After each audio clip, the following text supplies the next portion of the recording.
Radio Transmundial presenta Los Grandes Temas. Un tiempo donde el pastor Salvador de Lutri nos lleva a pensar en la problemática más profunda del ser humano. Los Grandes Temas. Vamos a abrir la Biblia para comenzar un tema que me interesaría que pudiéramos verlo juntos durante algunos domingos. Y vamos a abrir en el Salmo 139. El Salmo 139 dice así: Oh Jehová, tú me has examinado y conocido. Tú has conocido mi sentarme y mi levantarme. Has entendido desde lejos mis pensamientos. Has escudriñado mi andar y mi reposo, y todos mis caminos te son conocidos. Pues aún no está la palabra en mi lengua, y aquí, oh Jehová, tú la sabes toda. Detrás y delante me rodeaste, y sobre mí pusiste tu mano. Tal conocimiento es demasiado maravilloso para mí. Alto es, no lo puedo comprender. ¿A dónde me iré de tu espíritu y a dónde huiré de tu presencia? Si subiera a los cielos, allí estás tú. Y si en el Seol hiciere mi estrado, he aquí, allí tú estás. Si tomare las alas del alba y habitar en el extremo del mar, aún allí me guiará tu mano y me asirá tu diestra. Si dijere ciertamente las tinieblas me encubrirán, aún la noche resplandecerá alrededor de mí. Aún las tinieblas no encubren de ti, y la noche resplandece como el día. Lo mismo te son las tinieblas que la luz. Porque tú formaste mis entrañas, tú me hiciste en el vientre de mi madre. Te alabaré porque formidables, maravillosas son tus obras. Estoy maravillado, y mi alma lo sabe muy bien. No fue encubierto de ti mi cuerpo, bien que en oculto fui formado y entretejido en lo más profundo de la tierra. Mi embrión vieron tus ojos, y en tu libro estaban escritas todas aquellas cosas que fueron luego formadas, sin faltar una de ellas. Cuán preciosos me son, oh Dios, tus pensamientos. Cuán grande es la suma de ellos. Si los enumero se multiplican más que la arena. Despierto y aún estoy contigo. De cierto, Dios, harás morir al impío. Apartaos de mí, pues de mí, hombres sanguinarios, porque blasfemias dicen ellos contra ti. Tus enemigos toman en vano tu nombre. No odio, oh Jehová, a los que te aborrecen, y me enardezco contra los enemigos. Los aborrezco por completo, los tengo por enemigos. Examíname, oh Dios, y conoce mi corazón. Pruébame y conoce mis pensamientos. Y ve si hay en mí camino de perversidad, y guíame en el camino eterno. Tomamos asiento. Lo que los hombres creen acerca de Dios es lo que determina que la persona sea. Lo que los hombres creen acerca de Dios es lo que determina que la persona sea. Lo que entendemos acerca de Dios es lo que determina nuestra vida espiritual, nuestra forma de acercarnos a Dios, nuestra forma de aceptar o no aceptar la realidad, nuestra relación con los hermanos, nuestra relación con la iglesia. Todo depende de lo que pensemos de Dios. Si Dios es pequeño o tenemos un pensamiento pequeño, la vida espiritual será raquítica. Nunca se gozará de la paz del Señor, ni de la esperanza, ni del gozo del Señor. Y hay cristianos realmente que creen en el Señor y son salvos por la fe en Jesucristo, pero que su visión de Dios es limitada y no alcanzan a experimentar en profundidad las bendiciones de la vida cristiana. Por eso es importante que durante algunos domingos hablemos de la persona de Dios y de nuestra relación con Dios. Tal vez la obra más importante que nosotros conocemos en el arte acerca de la relación de Dios y el hombre sea la que pintó Miguel Ángel en la Capilla Sixtina. ¿Recuerdan ustedes el fresco aquel de la creación de Adán? Ese fresco donde él transmitió la creación del hombre y la primera relación de Dios con el hombre. Miguel Ángel era un hombre que descreía de los poderes temporales del Vaticano, pero trabajaba y tenía que trabajar para ellos porque en aquel momento los artistas no eran artistas, eran empleados a los que se le encargaba algo y lo hacían y les pagaban. Julio II, que era en ese momento el Papa, era más un militar que un hombre espiritual. Y realmente Miguel Ángel lo sabía. Cuando le encargaron que él pintara la Capilla Sixtina, que era un galpón al que había que pintarlo, ¿no? Le dijeron que tenía que poner todos los elementos apostólicos allí, todos los apóstoles y Jesucristo, y él se dio cuenta que lo que pensaban era fortalecer el poder del papado. Y entonces, como tenía esta visión acerca de Julio II, él fue y conversó directamente, porque le habían formado una comisión para que le dijera lo que tenía que hacer, y le dijeron que tenía que ser los 12 apóstoles y todo eso. Él pidió una entrevista con Julio II y habló directamente con él. Y le dijo, comenzó a discutir con él hasta que llegó un momento que Julio II, que sabía que era un genio, pero que tenía su genio también, le dijo, bueno, haz lo que quieras. Y él se encerró en la Capilla Sixtina, hizo un techo falso que era donde él se acostaba para pintar y no dejaba que nadie viera su obra. Y pintó lo que él quiso. Pintó lo que él quiso. Y pintó su visión del libro de Génesis y su visión de Dios.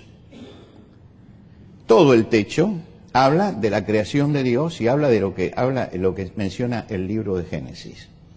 Ahora fíjense que hay varias cosas que él hizo que eran revolucionarias para su tiempo. En primer lugar, pintar a Dios. Dios es el Dios que es espíritu. Y él tenía en alguna forma que simbolizar a Dios, poner un símbolo de Dios, ponerlo allí, para mostrar que Dios es el que crea al hombre. Ahora, esto, a pesar de que había pinturas donde aparecía la Trinidad y todo esto fue absolutamente revolucionario y tal vez haya sido uno de los motivos por los cuales él no lo mostraba. Es decir, era algo privado para él. Incluso mandó a llamar a muchos pintores para que lo ayudaran y después los echó a todos. Y lo pintó él solo. Porque él quería transmitir realmente lo que él sentía que era Dios. Y es muy interesante porque él era un hombre muy inquieto, que a los 17 años había trabajado mucho en anatomía, había trabajado mucho diseccionando cadáveres y sabía cómo era el cuerpo humano, y eso se nota en toda su pintura. Ahora, él simbolizó a Dios que es espíritu y hizo varias cosas que son interesantes de ver. En primer lugar, lo hizo de cabello blanco, porque el cabello blanco habla de años y habla de sabiduría. Dios es la suma de la sabiduría. Es un hombre anciano, pero a pesar de ser anciano, fíjense el vigor que tiene todo su cuerpo, porque es el Dios que tiene todo poder. El Dios que tiene toda sabiduría y el Dios que tiene todo poder. Pero lo más interesante fue el lugar donde lo puso a Dios. Esa forma que está conteniendo a Dios es la forma de un cerebro. Él conocía lo que era el cerebro humano y que en el cerebro estaba la inteligencia. Y él puso a Dios en el lugar de la suprema inteligencia, la suprema sabiduría. Todo el saber y toda la inteligencia está en el lugar donde Dios habita. Yo hice la prueba de mostrar esto a algunas personas que conocen de anatomía, mostrarles simplemente esta figura y decirle, díganme, ¿qué forma tiene lo de atrás? El lugar que lo contiene. Y lo primero que me dijeron es, conociendo anatomía, pero esa es la forma de un cerebro. Es que él había puesto allí, diciendo, mire, toda la sabiduría, todo el poder, toda la inteligencia están en Dios. Todo eso está en Dios. No está en los hombres, está en Dios.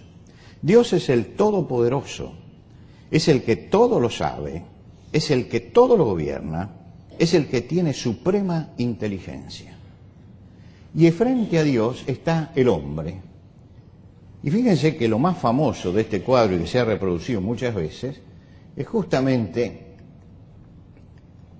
esta parte, ¿no? La mano del hombre es una mano caída, necesitada.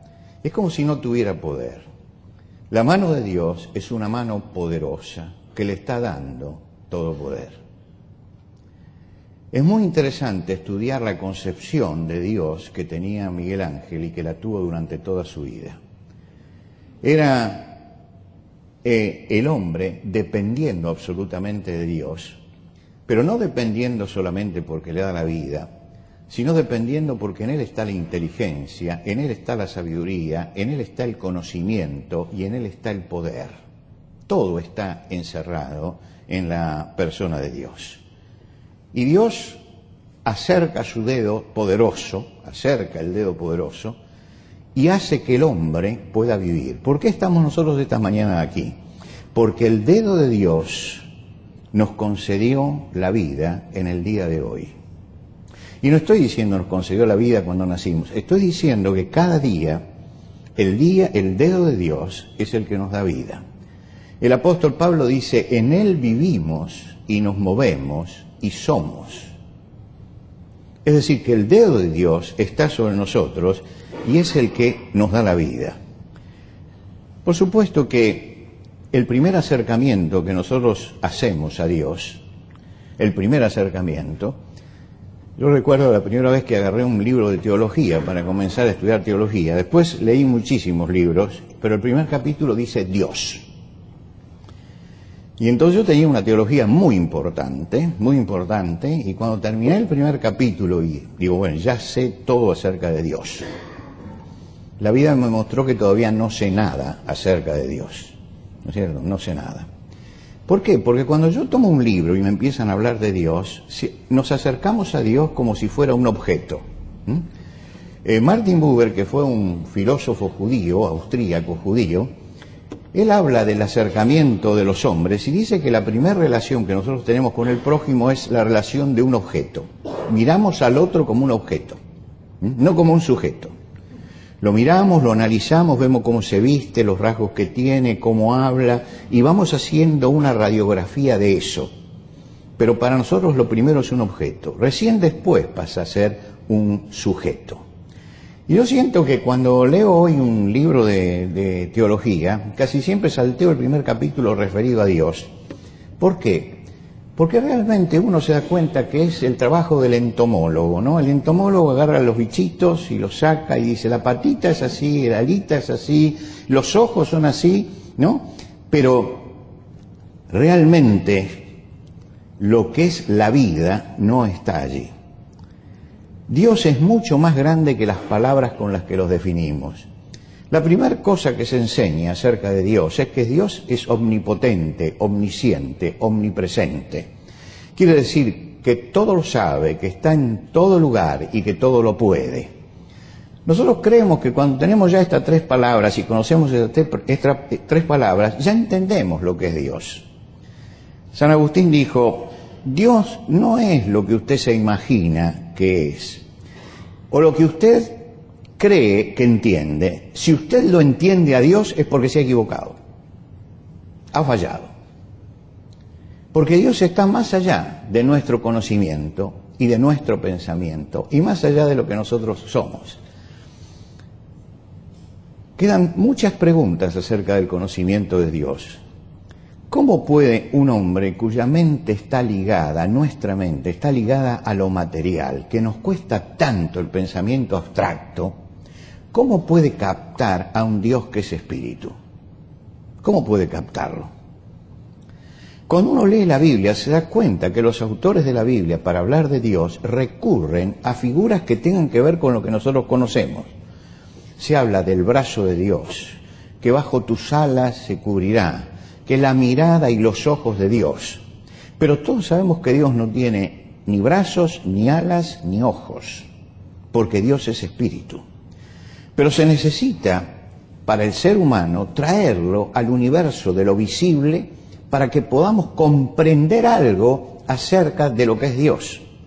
Y para entender lo que significa Dios como protector, la Biblia dice, debajo de tus alas estarás seguro, con sus alas te cubrirás y debajo de sus alas estarás seguro. ¿Por qué?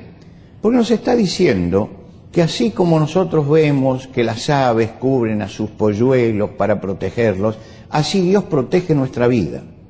Pero necesitan ir a un tema que sea visible, a algo que nosotros veamos, porque si no nos cuesta entender que es Dios. ¿Cómo puedo yo, que soy limitado en el tiempo, entender a Dios que es eterno e infinito? Para mí todas las cosas tienen comienzo y tienen fin, y para ustedes también tienen comienzo y tienen fin. Usted sube un avión y dice, parto de acá y llego a tal lugar.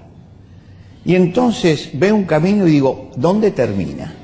¿Dónde termina? Porque para nosotros todas las cosas tienen que tener principio y fin. ¿Dónde termina el universo? ¿Dónde termina? Piense por un momento, ¿dónde termina? ¿No termina nunca? ¿Y puede algo no terminar nunca? Y ahí es donde yo me doy cuenta que mi mente no alcanza a captar la grandeza de lo que es Dios, porque ni siquiera puedo captar el universo en el que estoy. No puedo imaginarme. Quiero imaginarme que hay un momento en que esto se acaba, en que esto termina. Pero la mente del hombre es limitada y no puede entender el infinito, no puede entender lo ilimitado, está más allá de la comprensión humana, está más allá de nosotros. ¿Cómo puede un hombre limitado en el tiempo y en el espacio entender a un Dios que es eterno y es infinito?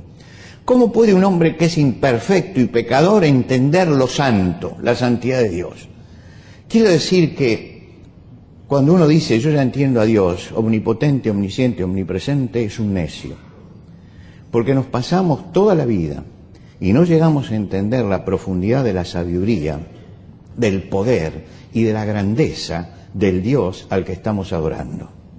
En la medida en que veamos esa grandeza de Dios, se va a agrandar y va a crecer nuestra vida espiritual. En la medida en que ese Dios tome la dimensión real que tiene que tener, vamos a empezar a crecer más espiritualmente. Pero hasta que no tomemos esa dimensión de Dios, hasta que creamos que a Dios lo podemos meter realmente en el microscopio y analizar esto y aquello y lo otro, no vamos a tener repercusión en nuestra vida espiritual. La repercusión aparece en la vida espiritual cuando empezamos a entender que Dios está más allá de lo que yo puedo entender, más allá de lo que puedo comprender, más allá de lo que yo puedo definir, y que lo único que yo puedo hacer delante de Él es inclinarme. Es inclinarme. Es mirar el infinito, es mirar la grandeza de Dios y decir, no entiendo, pero Dios está ahí y Dios está presente en mi vida. Cuando los hombres comenzaron a transitar la historia, en el libro de Génesis, se nos dice que en primer lugar la sociedad patriarcal, se presenta a Dios a la sociedad patriarcal, y la sociedad patriarcal entiende que Dios es el Dios de ellos, Jehová, el Dios de ellos. El Dios de ellos que es distinto a los dioses de los otros pueblos, porque los otros pueblos también tienen sus dioses, pero nuestro Dios es más poderoso. Tal vez el pensamiento patriarcal no pasó de allí, no pasó de eso, de ver, hasta que llegamos al libro de Éxodo, y cuando llegamos al Éxodo, Dios se aparece a Moisés en la zarza, y cuando Moisés le pregunta, bueno, pero ¿quién eres? Tal vez imbuido del pensamiento egipcio donde había muchísimos dioses, y Dios le dice, yo soy el que soy. Yo soy el ser esencial, yo soy el dador de la vida, yo soy el que verdaderamente existo. Todo lo que hay y existe deriva directamente de mí, porque yo soy. Y fíjense que cuando Pablo dice en Atenas, porque en Él vivimos y nos movemos y somos, está diciendo que cada uno es porque Dios es. Porque Dios es. Porque la vida la recibimos de Él. Y cuando yo digo yo soy, Dios puede hacer así y yo dejo de ser. Porque el único que es realmente es Él. Y se lo dijo a Moisés. Mire, yo soy el que soy. El ser esencial. Y más adelante lo lleva a Sinaí y le dice, este es mi carácter, yo soy un Dios justo, estos son los mandamientos. Y al lado le hace poner un tabernáculo y dice, y el que peca puede traer el corderito aquí, porque yo soy un Dios misericordioso, que no quiero la muerte del impío, sino quiero que se salve. Quiere decir que Dios empezó a expresarse y acercarse hasta nosotros, y se acercó paso a paso para que pudiéramos entender quién es Él, hasta que llegamos a Jesucristo. Y cuando llegamos al Señor Jesucristo, entendemos entonces al Dios hecho hombre y entendemos el carácter de Dios. ¿Por qué discutía Jesús tanto con los fariseos? ¿Por qué discutía tanto con los saduceos? Porque ellos tenían una idea de Dios que nacía únicamente del libro de teología en el que habían estudiado y no conocían al verdadero Dios. Y entonces no entendía la misericordia de Dios, y como no la entendía, entonces mandaban que apedrearan a la adúltera. Y Jesús le dice, no, Dios no es esto. Ahora, pero Señor, ella es pecadora, sí, pero Dios es misericordioso y no está probando el pecado, pero está rescatándola. Esa lucha permanente de Jesús con los religiosos de su tiempo se debía a la visión estrecha que ellos tenían de Dios, y Jesús viene a mostrar la visión amplia del Padre que ama, del Dios que se acerca a nosotros, del Dios que no tolera el pecado, pero que ama al pecador. Esa grandeza de Dios la revela Jesucristo. Y por eso en la última cena, cuando Jesús habla con los discípulos y Felipe le dice, Señor, muéstranos al Padre y nos basta, Jesús le dice, el que me ha visto a mí, ha visto al Padre. Ha visto al Padre. Es decir, Dios se acercó hasta nosotros en forma humana para que pudiéramos comprender la grandeza de su poder, de su omnipotencia, de su grandeza y de su amor, y todo lo manifestó en Jesucristo. El Salmo 139, en este Salmo 139 que leímos, David mira a Dios y mira todos los atributos de Dios. Pero es interesante ver la forma en que él encara estos atributos de Dios. Él no dice Dios es omnipotente, Dios es omnipresente, porque allí lo estaría mirando como un objeto.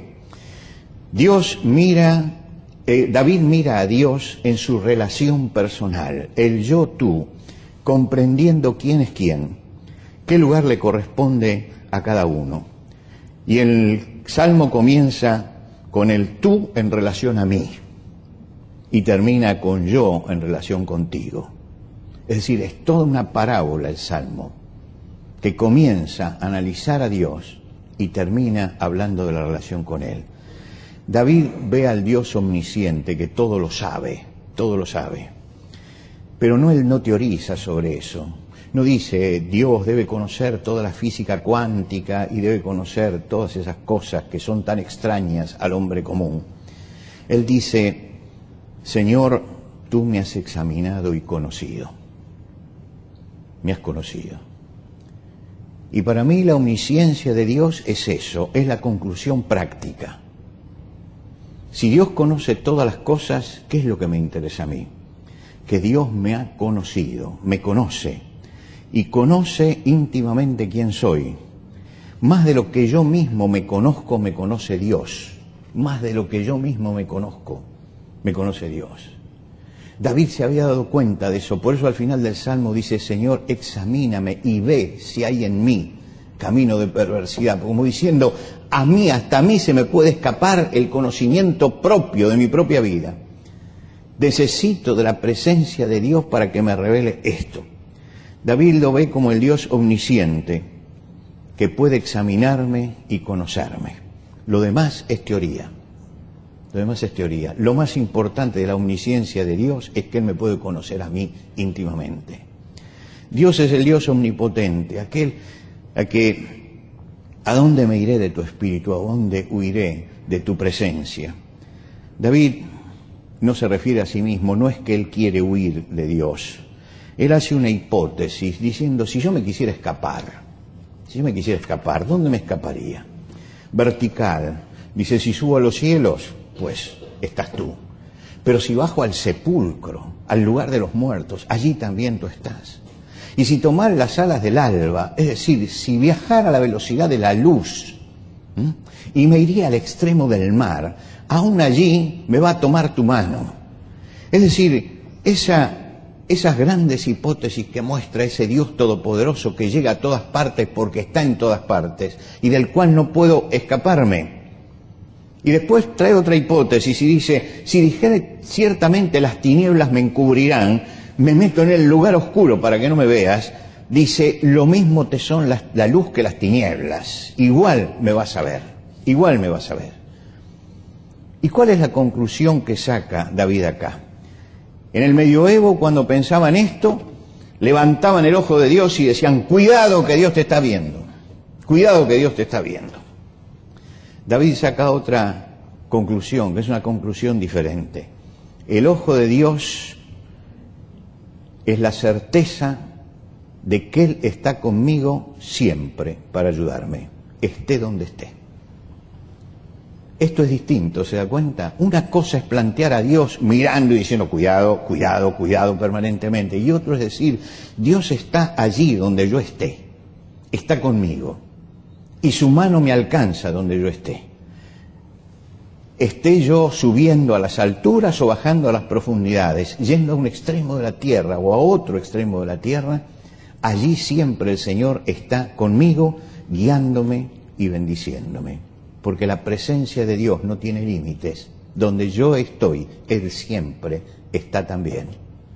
Y no hay lugar donde yo pueda decir, en este lugar estoy fuera de la presencia de Dios.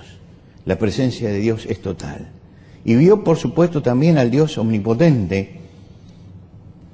Dice, ese Dios omnipotente es el que vieron a mi embrión. Mi embrión lo vieron tus ojos. Hoy los médicos con todo el aparataje moderno nos muestra recién ahora qué es lo que pasa adentro. Antes ya Leonardo da Vinci, para enterarse cómo era lo interior, tenía que ir y diseccionar cadáveres de mujeres embarazadas para entender qué era lo que pasaba allá adentro. Hoy lo entendemos. David decía, mi embrión vieron tus ojos. Mi embrión vieron tus ojos significa que Dios tenía un plan. En tu libro estaban escritos todas las cosas que después fueron formadas. Todas las cosas que después fueron formadas, sin faltar una de ellas. Cada ser humano tiene un sello particular, pero en definitiva todos respondemos al mismo patrón.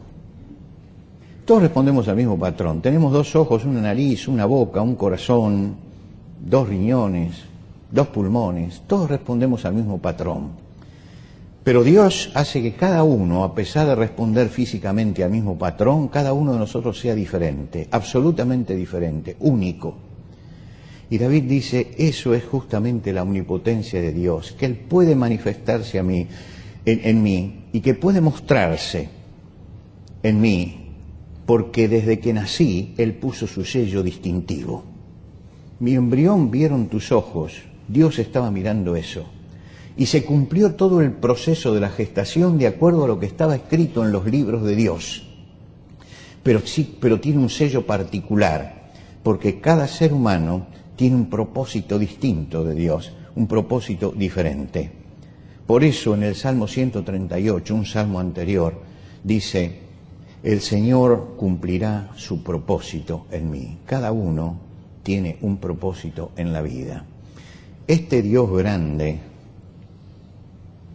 omnisciente, que todo lo sabe y que me conoce profundamente, omnipotente, que todo lo puede y del cual no puedo escaparme, este Dios omnipotente que me hizo y me dio la característica que tengo, es el Dios en quien nosotros creemos, es el Padre de nuestro Señor Jesucristo. ¿Cuál es la relación que tenemos con Dios? No tratemos de comprender a Dios. No tratemos de comprender los designios de Dios. No tratemos de entrar en el programa de trabajo de Dios. Dios tiene su programa de trabajo y se mueve. Dios tiene sus designios y los cumple. Dios es incomprensible para la mente humana. pero yo entiendo algo de Dios. Lo que Dios quiere para mí, esto sí, lo que Dios quiere para mí, es lo que tengo que buscar comprender de Dios. Eso sí, no trato ya de comprender los designios eternos de Dios, son cosas que le corresponden a Él. Su programa de trabajo lo varía todos los días, pero lo tiene, ¿eh? Tiene un programa. Lo que pasa es que yo no lo puedo entender, pero puedo entender qué es lo que Dios quiere de mí, hacia dónde tengo que dirigir mis pasos, hacia dónde tengo que dirigir mi vida. Y tengo que aceptar la realidad como es, sin querer cambiarla. Dios actúa, y actúa de acuerdo a su voluntad soberana. Cuando Job perdió todas las cosas, él dijo: el Señor dio y el Señor quitó. Bendito sea el nombre del Señor. Pues yo no entiendo esto. Y hay muchas cosas que no entendemos. Pero entendemos que Dios tiene un propósito, que Dios nos ama. Y entendemos que ese Dios misericordioso está gobernando también nuestra vida. Ese Dios grande. Y muchas veces en nuestra vida nos vamos a parar delante de Dios y vamos a decir: Señor, esto no lo entiendo. Algunos piensan que, sobre todo cuando uno es pastor, vienen y le preguntan como si uno supiera todas las cosas. ¿Por qué pasó esto? No sé. Hay cosas de Dios que no podemos entender, que no podemos comprender. Cuando Pedro quiso comprender, el Señor le dijo: lo que yo hago no lo entiendes ahora, lo entenderás después. Y hay cosas que Dios hace que yo no las entiendo ahora, pero sé que las voy a entender después. Pero confío en que Él es todo sabiduría, en que Él es todo grandeza, en que Él es todo poder, y que Él está en todas partes, y que Él se acercó hasta nosotros en Jesucristo. Y cuando la dimensión de Dios se agranda, la paz crece. ¿Por qué? Porque en la vida nuestra pueden pasar muchas cosas, y muchas cosas que no entendemos. Pero si Dios está sentado en su trono, Él sabe por qué las hace, y yo tengo que aceptar la voluntad soberana de Dios. Y ese aceptar la voluntad soberana de Dios es aceptar que el Padre Celestial ha hecho las cosas bien, aunque yo no las entienda. Ha hecho las cosas bien, aunque a mí me moleste.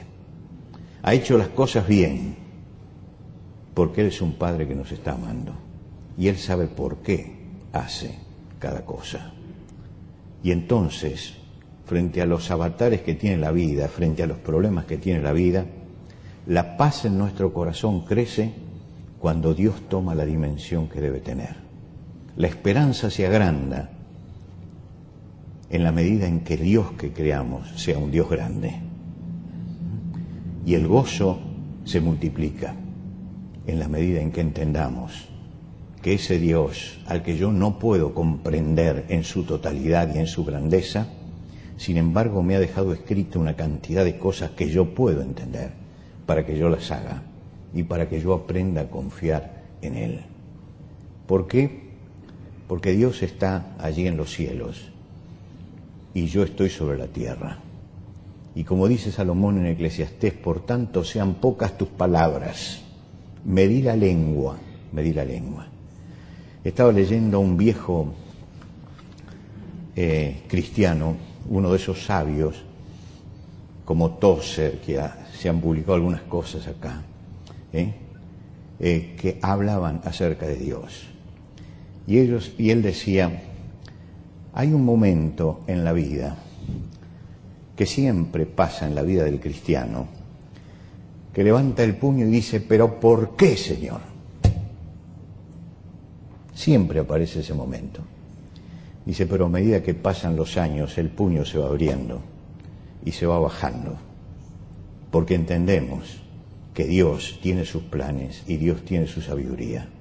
¿Y quién soy yo para contender con el Todopoderoso?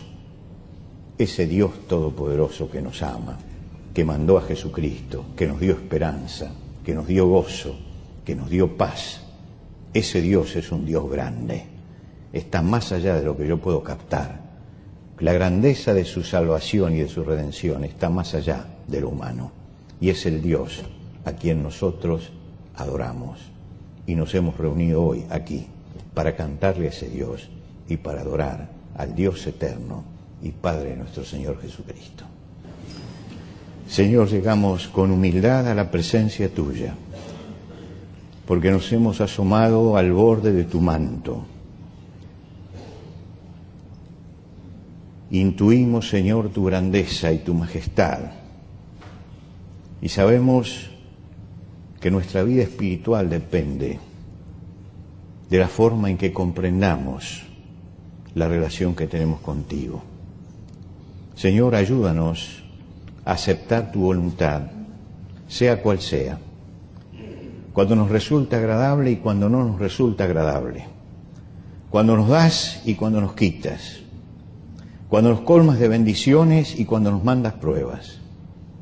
Que sepamos inclinarnos delante de ti y adorarte en todo momento y en todo lugar, y que nuestra alabanza nunca desaparezca de nuestros labios, que nada perturbe nuestra relación contigo, y que sepamos, Señor, frente a la presencia y la grandeza tuya, inclinarnos y decir: Señor, te adoramos, rendimos nuestra vida a ti.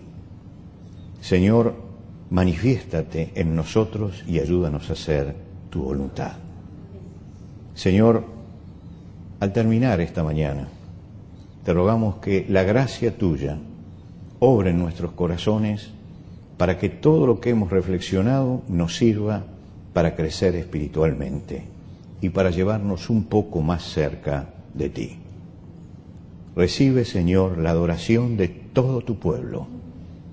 Lo hacemos en el nombre de aquel que abrió el camino hasta tu presencia, de nuestro Señor Jesucristo. Amén. Amén.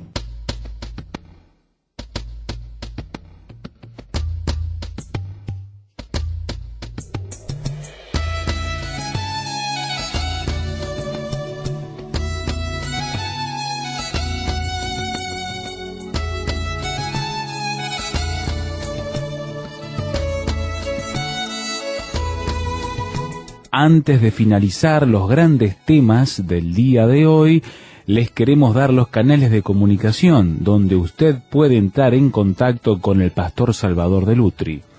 Por carta, hágalo a Los Grandes Temas, casilla de correo 5051, Montevideo, Uruguay. Los Grandes Temas, casilla de correo 5051, Montevideo, Uruguay. Y el correo electrónico losgrandestemas@transmundial.org, losgrandestemas@transmundial.org. Nos encantaría escuchar de usted, saber cuáles son sus comentarios, preguntas, reacciones e inquietudes sobre el tema de hoy. Por ahora nos despedimos hasta otro espacio de Los Grandes Temas, una producción de Radio Transmundial.